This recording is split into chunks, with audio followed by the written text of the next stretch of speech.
The Browns could have a two-headed monster in the backfield when Hunt returns to action Week 10. Nick Chubb's just been tearing up camp. But until then, depth is a major concern. Speaking of St. Vincent St. Mary and winning championships, LeBron James is officially out of the running to make his 9th consecutive appearance in the NBA Finals. Jimmy, he's 18-2. He's won 6 fights in a row, so I'm not going to argue with him. Maybe if you want to. Maybe we can make a prediction for the Browns someday, like Stipe just did. So how does a player as driven as Sheehy Giuseppe celebrate the biggest touchdown of his life?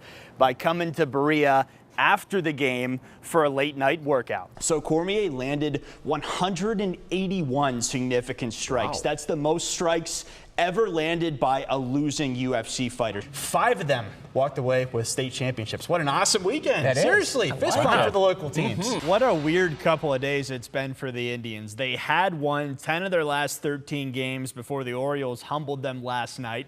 So the Tribe was supposed to bounce back tonight, right? Right? Groundhog Day at Camden Yards. The game started about an hour late. Zach Plesac wishes it didn't start at all. Is this a real live interview for Greg Williams to potentially be the Cleveland Browns' next head coach? Yeah, I think it is. I mean, let's face it. Bottom of the 9th, still tied. The switch on for Carlos Santana. Not only does Lowe's hit this opposite field, he's going to hit it out of the park for a walk-off game winner. Now, Isabella was also a track star at Mayfield High. His senior year, he beat a guy by the name of Denzel Ward in the 100-meter dash. Well, no matter what happens tonight, it feels good to say this. The Browns are playing a must-win game in the middle of December. Twins fans rocking purple umbrellas for Prince Night, and that was good planning because it was raining homers off the bat of this man. Ricardo Lewis, great effort after the catch, but on the 5-yard line, coughs it up into the end zone. And what team should have gotten in that didn't? Yeah, I think it's Notre Dame. They did have 14 losses, but getting Bonzi Colson back. 3 seconds, 2 seconds, needs a 3 to tie. Ivy at the buzzer. Of course he did. And Akron men's soccer playing Wisconsin in the Sweet 16. This one went final moments ago in overtime. That is your Zips walk-off winner. Stuart Holthusen ends it. Shoulder back. On the same rink her mother helped build, Staying stroke. Heidi Kruger teaches what she loves. Yes, much better. For the last 30 years, she's coached hundreds of figure skaters. I knew I always wanted to coach. But 2 students Right there. took a different route. First time they got on the ice was right over there. Her son John Henry and his older brother Cole learned the basics at Mom's second home. The first time they got on the ice, it wasn't love at first skate. Nope, John Henry never did take after his mom. Instead, a sport Heidi knew nothing about became her boy's obsession. John Henry's road to the Olympics started with this commute to practice. It's 4 hours and 15 minutes each way. From suburban Pittsburgh to Washington, D.C., twice a week. They would sleep all night and I would drive home. And we'd get home probably at about 4:30 in the morning. And then they would get up and go to school. Those long journeys were worth it when Heidi watched John Henry cross this short track. And he is on the Olympic team, John Henry Kruger. And punch his ticket to Pyeongchang. When he crossed that line, I just bent in half and just started to cry. I'm going to be cheering like a crazy person. Go, John Henry, go, John Henry. But is the pressure going to be the same? No, he's already won. He's gotten to the Olympics. As her son packs his bags for the games, Heidi is packing the same advice she's used on this ice. Enjoy it. Embrace the experience without allowing it to derail your focus. And I guess, that sounds more like a coach than a mom, doesn't it? That's so bad. I put that coach hat on. That just happens. I can't help it. I think he may get off at 8:30. If you're looking for peace and quiet, well, Andy Isabella's home isn't the place to look. No dull moment living with 9 people under one roof. I mean, this room alone, there was 3 of us, and the beds are like arm length apart. Just 2 bodies shy of a football team. And this 22-year-old receiver took full advantage of that growing up. Thanksgiving, he would line the backyard with spray paint into a football field and all the cousins would come over and they'd have their little turkey bowl in the backyard.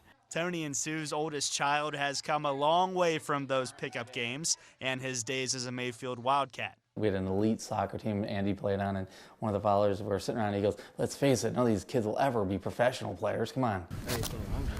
And it's funny how that sticks in my mind today. Later this week, it's not a matter of if Andy's name's called during the NFL draft. My agent starts telling me that, oh, you're going to be a day 2 pick. He starts yelling. He's like, dude, you're getting drafted on day 2. And I'm like, all right, I guess that's going to happen. I mean, I don't know. When that happens, Isabella says he won't take the moment for granted. It's definitely frustrating, for sure, having people overlook you and you're working so hard. The former running back held just 2 Division I offers coming out of high school and didn't start right away at the University of Massachusetts. You're doing everything right and everything's going well, and people are still saying, oh, well, maybe you can't play. But in the past year, Isabella's persistence has paid off. And Isabella's waiting for it. He led all of college football in receiving yards last season, and then he tied for the fastest 40-yard dash time at the Combine. Things that you go through help shape who you are, and I think all those times where I was overlooked, I think God had a purpose for that, and his purpose was like to build me up for a moment like this. Today, he's cruising around his driveway. In 2 days, he'll be a pro football player in the NFL. That's a whole lot for some of the family to take in. My little sisters maybe don't really understand what's really happening. They just think I have a ton of money, so they're always asking me to take them out and buy them a bunch of food and clothes. Oh yeah, makeup and face mask. A new phone. For where? A new phone. Oh my God. When their brother gets drafted, just listen to the cheers that'll come from this house. Like, just celebrate, I guess. The Isabella family should be louder than ever. In Highland Heights, I'm Pat Chiesa, Channel 3 Sports. Good strike. Class is in session at Beachmont Country Club, Another good strike. and head golf pro Jason Hansen loves to teach. Just the smile on their face, knowing that I'm helping them, it's got to make everybody feel special and feel good inside. Hansen's been making golfers feel good about their swings for years, but few people have seen his. My daughter was so overjoyed because every week she comes in and she goes, Daddy, you going to be on TV this week? Daddy, you going to be on TV this week? Rowan's daddy will do more than just pop up on a flat screen. They gave me a packet that said I qualified, and I was like, okay. Thursday afternoon, he'll tee off on golf's biggest stage at the PGA Championship. Probably the best paperwork I've ever received. It was quite the comeback for Hansen at the PGA Pro Championship, especially since he missed the cut there 5 times before. I was 6 over par going into the last 9 holes. I looked at my caddy and said, hey, cut's going to be 1 over, 2 over, it's going to get hard. Maybe if we make some birdies, we can get it going. And that's exactly what I did. 5 birdies later, a ticket to Quail Hollow, which called for some extra putting practice in the kitchen. Ooh. This time, a lesson for his kids. No dream is too big to chase. My family, my kids, this is something that can never be taken away from them. And they can always sit there and say, yep, my daddy played in a major. Pat Chiesa, Channel 3 Sports.